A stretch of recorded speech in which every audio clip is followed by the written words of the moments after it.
technique is called long kum tuan.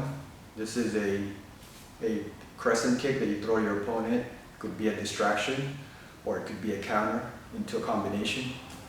What you do is you simply throw your kick inside, boom, kicking your opponent. You could do it with your lead leg as well. Boom. Basically, you're outside, kicking outside, slap inside. Hit with the inner part of your foot, the outer part of your foot. It's like a slapping motion outward. Long kum tuan.